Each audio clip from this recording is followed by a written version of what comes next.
Bienvenidos a nuestro podcast La Biblia en un año.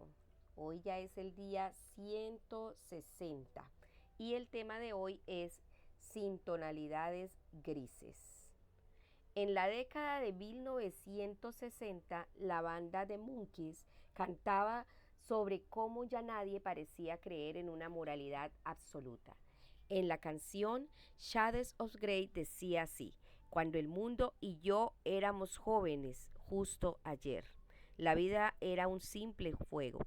Era fácil distinguir lo bueno de lo malo. Hoy no hay blanco o negro, solamente tonalidades de gris. Ahora la expresión tonalidades de gris del inglés Shades of Grey se asocia con los famosos y controvertidos libros y la película con ese nombre, 50 sombras de Grey. Mucha gente hoy en día ya no cree en que exista un bien o un mal absoluto. Los contrastes acentuados y las distinciones de blanco y negro no son algo que pase fácilmente en una sociedad donde el relativismo está a la orden del día. Todo es relativo, solo es una cuestión de tonalidades o grados. Como seguidores de Jesús no podemos rendirnos a estas ideas relativistas. Debemos estar abiertos a la voz profética de las escrituras que suelen delinear agudos contrastes, elecciones éticas urgentes y caminos alternativos en medio de problemas y situaciones complejas. La realidad de lo bueno y lo malo aparece muy claramente en los pasajes de hoy y se da un agudo contraste entre ambas. El primer texto bíblico que vamos a leer lo encontramos en Salmos capítulo 9, capítulo 71, perdón, del 9 al 18. Salmos capítulo 71, versículos del 9 al 18. Lo voy a leer en la PDT. No me apartes de ti en mi vejez, no me abandones mientras voy perdiendo fuerzas.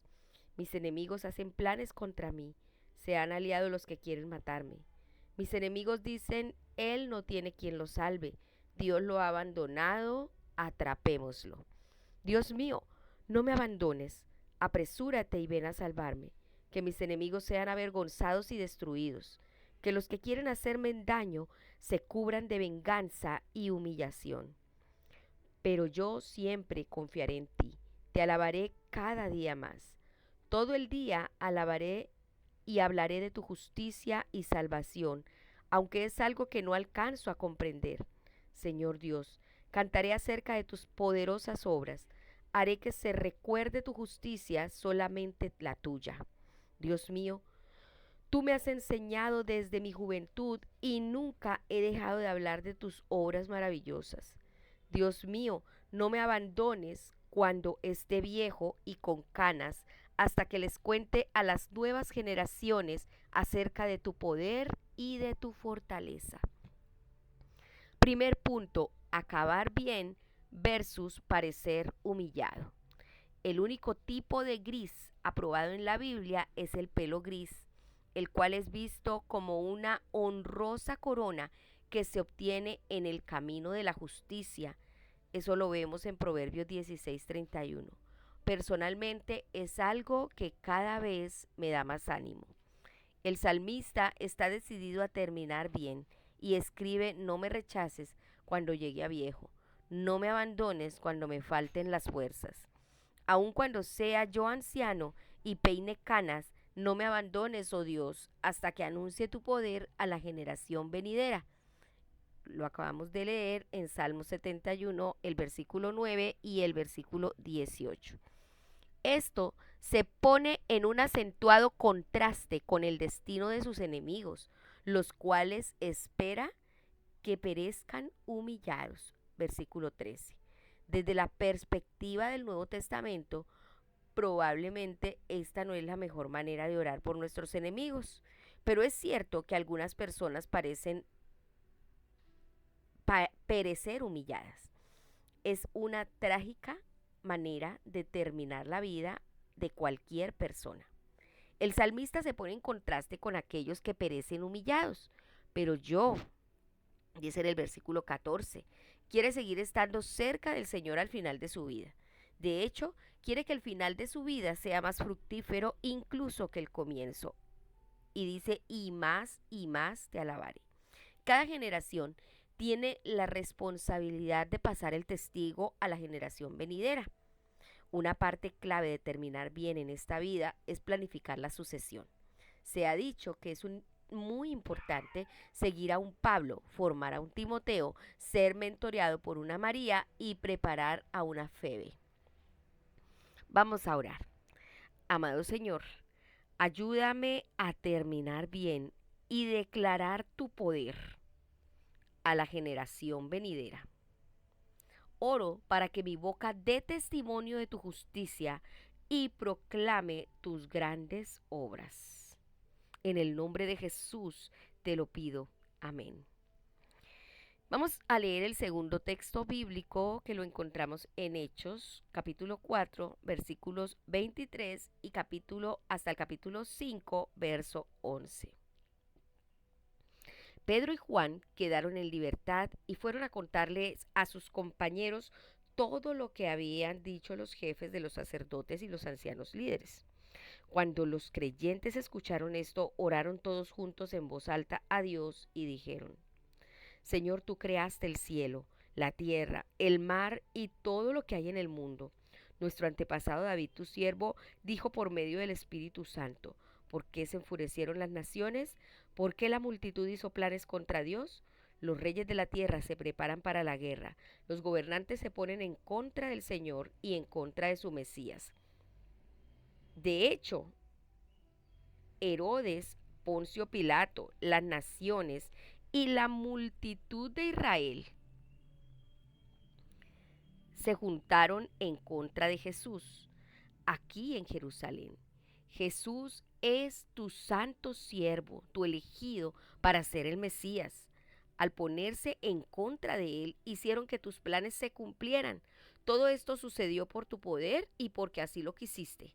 Ahora, Señor, escucha sus amenazas y ayúdanos a nosotros que somos tus siervos a anunciar tu mensaje con valentía.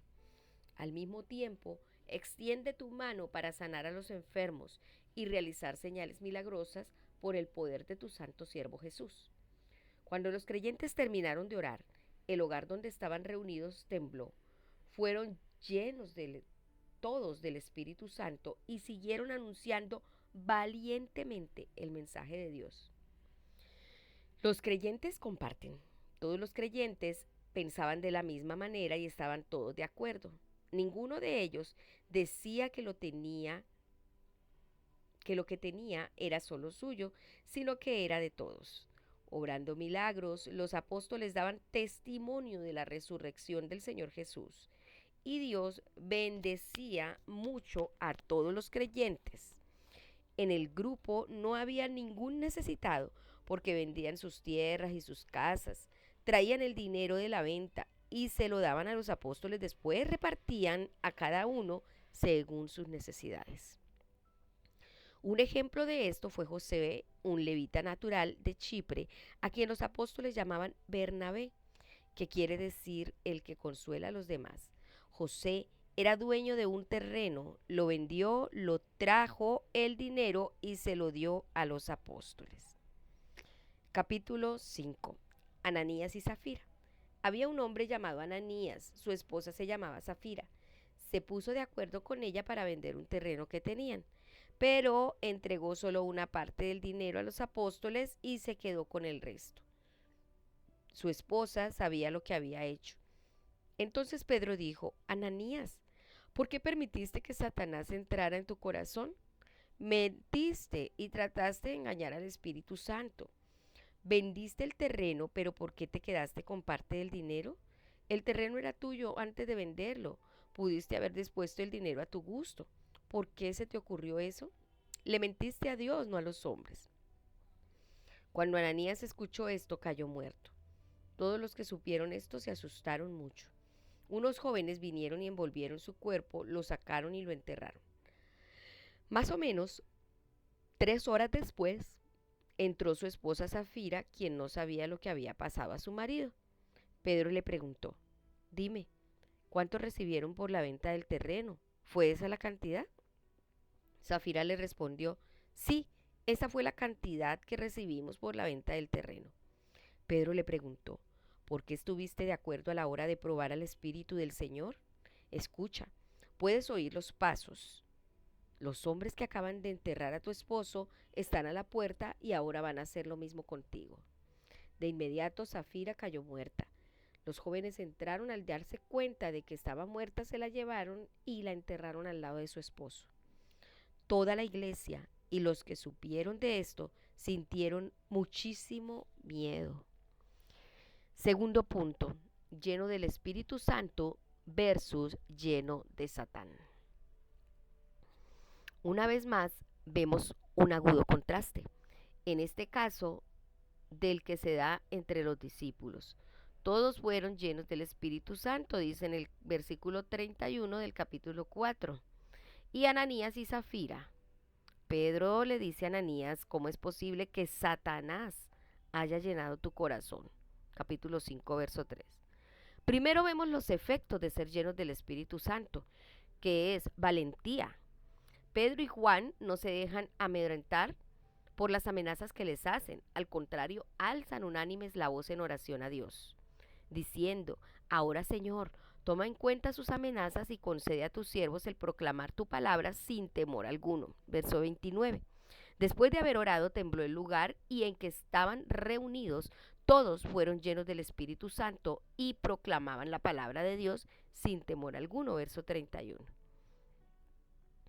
Otro efecto de ser lleno del Espíritu Santo es la unidad. Todos los creyentes eran de un solo sentir y pensar. Versículo 32. Estaban llenos del mismo Espíritu. La unidad es una característica de una comunidad llena del Espíritu. Otra característica es generosidad. Tenían una actitud liberada respecto a sus posesiones. Nadie consideraba suya ninguna de sus posesiones, sino que las compartían. Y no había ningún necesitado en la comunidad. Versos 32 y 34. Aquellos que podían permitírselo ayudaban a los que lo necesitaban. Otra característica de ser lleno del Espíritu Santo es poder. Habían orado, extiende tu mano para sanar y hacer señales y prodigios mediante el nombre de tu santo siervo Jesús. Verso 30.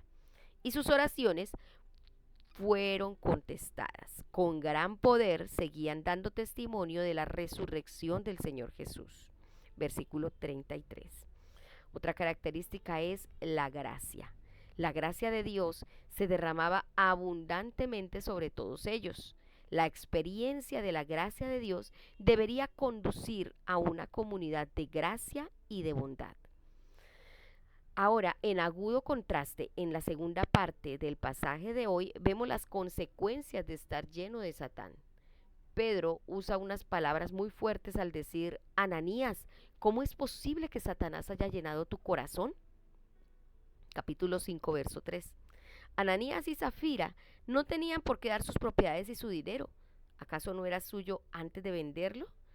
Y una vez vendido, ¿no estaba el dinero en tu poder? Verso 4. No se les criticó su falta de generosidad.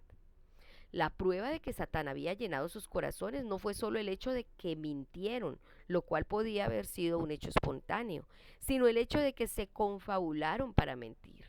Pedro le dice a Ananías, le mentiste al Espíritu Santo, y le dice a Zafira, ¿por qué se pusieron de acuerdo para poner a prueba el Espíritu del Señor? Versículo 9.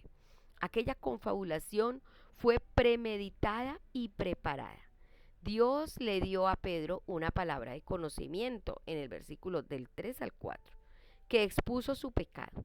El temor de Dios embargó a la gente. Este tipo de temor no era el miedo a los seres humanos o el miedo servil, sino más bien un miedo santo. Como dice en la traducción bíblica, el mensaje. Se llenaron de un sano respeto por Dios. Supieron que con Dios no se juega, verso 11. Esta historia no es fácil de leer y a muchos nos resulta difícil entender la severidad del juicio de Dios en este pasaje. En última instancia, solo Dios conoce los secretos de nuestros corazones y tenemos que confiar en que sus juicios son justos y equitativos. Esto nos recuerda la magnificencia de la presencia de Dios entre nosotros.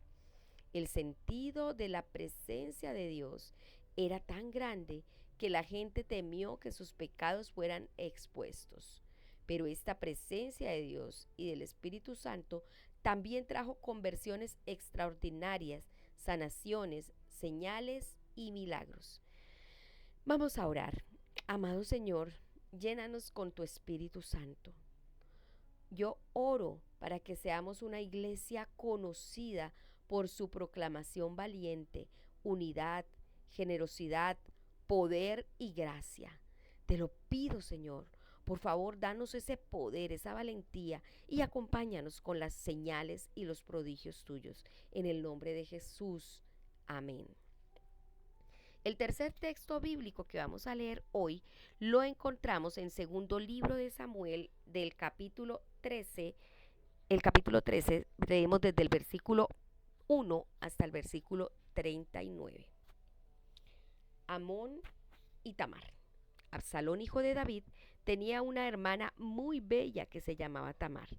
Amnón, otro hijo de David, estaba enamorado de ella. Amnón la quería mucho, pero como Tamar era virgen, él no creía que pudiera poseerla. La quería tanto que se enfermó de tanto pensar en ella. Un amigo de Amnón llamado Jonadab era muy astuto. Jonadab era hijo de Simá, un hermano de David. Jonadab le dijo a Amnón: ¿qué te pasa? Cada día estás peor. Anímate, que eres el hijo del rey. Amnón le dijo a Jonadab: estoy enamorado de Tamar, hermana de mi medio hermano Absalón. Jonadab le dijo a Amnón: acuéstate y finge estar enfermo. Cuando tu papá venga a verte, dile que solo comerás si Tamar viene y prepara la comida en tu presencia. Así que Amnón se acostó y fingió estar enfermo. Cuando el rey David fue a verlo, Amnón le dijo: deja que venga mi hermana Tamar para que me prepare unas empanadas aquí mismo y me las sirva. David mandó a llamar a Tamar, quien estaba en el palacio, y le dijeron: ve a la casa de tu hermano Amnón y prepárale algo de comer. Así que Tamar fue a la casa de su hermano Amnón mientras él estaba en cama. Tamar tomó harina, la amasó y le cocinó las empanadas mientras Amnón la observaba. Luego Tamar las sacó y se las sirvió a Amnón, pero él se negó a comérselas, diciéndoles a sus siervos que se fueran, que lo dejaran solo. Así que todos sus siervos salieron de la habitación. Entonces Amnón le dijo a Tamar: tráeme la comida a mi cuarto y tú misma dame de comer. Tamar tomó las empanadas que había preparado y fue al cuarto de su hermano. Cuando empezó a darle de comer, él la agarró de la mano y le dijo: ven, acuéstate conmigo. Tamar le dijo: no, hermano, no me obligues a hacer eso. No cometas esta infamia, que eso no se hace en Israel. No podría liberarme de mi vergüenza y la gente te vería como un criminal. Mejor habla con el rey, él dejaría que nos casáramos. Pero Amnón no escuchó a Tamar y, como era más fuerte, la forzó a tener relaciones sexuales con él. Pero después de violarla, sintió un odio hacia ella mucho más grande que el amor que sintió antes, y le dijo: levántate y vete. Tamar le dijo a Amnón: no, no me eches así, eso sería peor que lo que acabas de hacer. Pero Amnón no la escuchó, sino que llamó a su siervo y le dijo: echa de aquí a esta mujer, y luego cierra bien la puerta. Así que el siervo de Amnón la echó fuera y cerró la puerta. Tamar llevaba una túnica especial para las princesas solteras. Al salir de allí, rasgó la túnica y se echó ceniza en la cabeza. Luego, con las manos en la cabeza, se fue llorando. Entonces su hermano Absalón le dijo: ¿has estado con tu hermano Amnón? ¿Te hizo algún daño? Sí, así es. Cálmate, hermana. Amnón es un hermano. No dejes que esto te preocupe más de la cuenta. Así que Tamar no dijo nada y, desolada, se fue a vivir a la casa de Absalón. Al enterarse de eso, el rey David se enfureció. Sin embargo, no quiso castigar a su hijo Amnón porque era su preferido, el mayor. Absalón odiaba a su hermano por haber violado a su hermana y no le dirigía la palabra. Venganza de Absalón. 2 años después, los hombres de Absalón fueron a esquilar las ovejas en Baal Hazor, que queda cerca de la frontera con Efraín. Absalón invitó a todos los hijos del rey para que observaran. Absalón se dirigió al rey y le dijo: venga su majestad con sus siervos a observar cómo esquilan mis hombres las ovejas. El rey David le dijo a Absalón: no, hijo, sería mucha molestia si fuéramos todos. Absalón insistió, pero el rey no quiso ir. Sin embargo, le dio su bendición. Absalón le dijo: si su majestad no quiere venir, entonces permita que me acompañe mi hermano Amnón. El rey le preguntó a Absalón: ¿por qué quieres que te acompañe? Absalón siguió insistiendo hasta que David consintió en que todos sus hijos fueran con Absalón, incluso Amnón. Entonces Absalón le dio la siguiente orden a sus siervos: vigilen a Amnón. Cuando esté borracho y alegre por el vino, les daré la orden de que lo ataquen y lo maten. No teman ningún castigo. Después de todo, solo estarán obedeciendo órdenes. Tengan ánimo y sean valientes.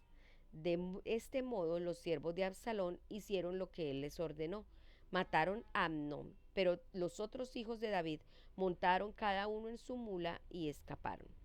Todavía no llegaban los hijos del rey cuando David recibió noticias de lo ocurrido, pero el mensaje era que Absalón había matado a todos los hijos del rey y que ninguno había quedado vivo. Entonces el rey David rasgó su ropa en señal de duelo y se arrojó al suelo, y sus oficiales también rasgaron sus ropas. Pero entonces Jonadab, hijo de un hermano de David, llamado Sima, dijo: no preste atención, su majestad, a esos rumores. Solo ha muerto Amnón. Ese era el plan de Absalón desde el día que Amnón violó a su hermana Tamar. Así que no haga caso, su majestad, de esos rumores, pues el único que ha muerto es Amnón, en tanto que Absalón habrá huido. El guardia de la muralla de la ciudad vio que venía mucha gente bajando la colina por el camino de Joronayín. Entonces fue a dar su informe al rey. Así que Jonadab le dijo al rey: vi a hombres bajando por el camino de Joronayín. En cuanto Jonadab dijo eso, llegaron los hijos de David llorando a voz en cuello. También David y sus oficiales empezaron a llorar amargamente. David lloró y lloraba a su hijo por mucho tiempo. Absalón se enfureció donde y se refugió donde Talmai, hijo de Amiud, rey de Gesur. De hecho, Absalón había huido y se quedó allí 3 años. Cuando le pasó el enojo al rey David por la muerte de Amnón, quiso ver de nuevo a Absalón. Tercer punto: amor versus odio. En este pasaje vemos unas emociones en fuerte contraste. Amnón se enamoró de Tamar. El versículo 1 así lo declara: estoy muy enamorado de mi hermana. Verso 4. David tuvo muchas mujeres e hijos. Probablemente los hijos eran separados de las hijas desde los 5 o 6 años, por lo que no tenían el sentido de pertenencia que se da en una familia normal hoy en día. Amnón planeó forzar a Tamar, la cual le suplicó: no cometas esta infamia, ofreciéndole incluso casarse con él. Versículo 13. Lo más seguro es que Tamar estuviera intentando salir del paso como fuera, pues la ley prohibía el matrimonio con una hermanastra, así que era algo que probablemente no se hacía en aquel entonces. Amnón no le hizo caso, sino que aprovechándose de su fuerza se acostó con ella y la violó. Verso 14. La Biblia no ignora el problema del abuso sexual. La violación ha sido siempre y sigue siéndolo un horrible crimen. Tamar lo describe como infamia. Verso 12. Es un acto de infame depravado. Verso 13. Que conduce a la desolación y es un acto vergonzoso. Verso 21. Aquí vemos un destello del terrible daño que el abuso sexual provoca en la víctima. Tamar se echó ceniza en la cabeza, rasgó la túnica y, llevándose las manos a la cabeza, se fue por el camino llorando a gritos, llenándose de desolación. Verso 20. Inmediatamente parece que el odio que Amnón sintió por ella después de violarla fue mayor que el amor que antes le había tenido. Verso 15. Esto deparó una tragedia para David y su familia. La violencia se perpetúa. Amnón es asesinado y Absalón huye separándose de David. Versículos 23 al 39. Quizás sería más exacto decir que Amnón estaba encaprichado por Tamar. Puede que estuviera enamorado de ella, pero ciertamente no la amaba. Es extraordinario cómo, en consonancia con la naturaleza caída de la humanidad, Estar encaprichado por alguien puede convertirse rápidamente en odiar a alguien. Desde luego, el amor de Amnón no era verdadero amor. El amor es paciente, es bondadoso. El amor no es envidioso, ni jactancioso, ni orgulloso. No se comporta con rudeza, no es egoísta, no se enoja fácilmente y no guarda rencor. El amor no se deleita en la maldad, sino que se regocija en la verdad. Todo lo disculpa, todo lo cree, todo lo espera y todo lo soporta. Eso lo dice Primera de Corintios, capítulo 13, versos del 4 al 7. Vamos a orar. Amado Señor, te pido por favor que nos libres del odio. Oro para que no seamos llenos de un espíritu de amor superficial, sino de un amor que sea el fruto del Espíritu Santo. Que cada relación en la iglesia, relaciones en familia, relaciones en pareja, las relaciones entre hermanos, sea un amor verdadero, ese amor genuino que es el fruto del Espíritu Santo, el que describe en Primera de Corintios 13. Te lo pedimos en el nombre de Jesús. Amén.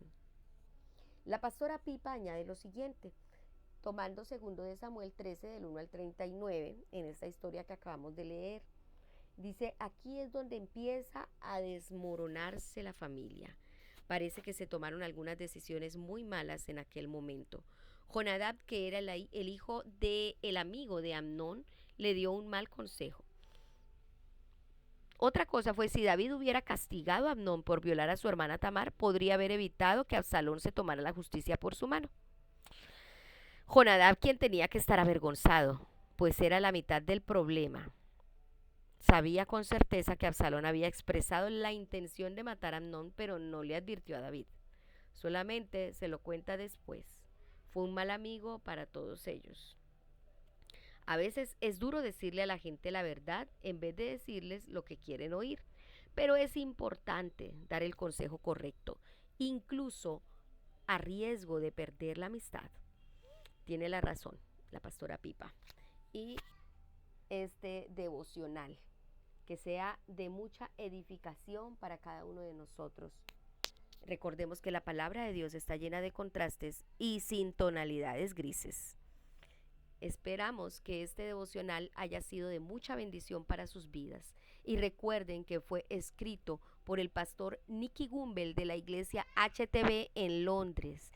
Y la voz de este podcast es de Marisol Rojas. Que el Señor les bendiga.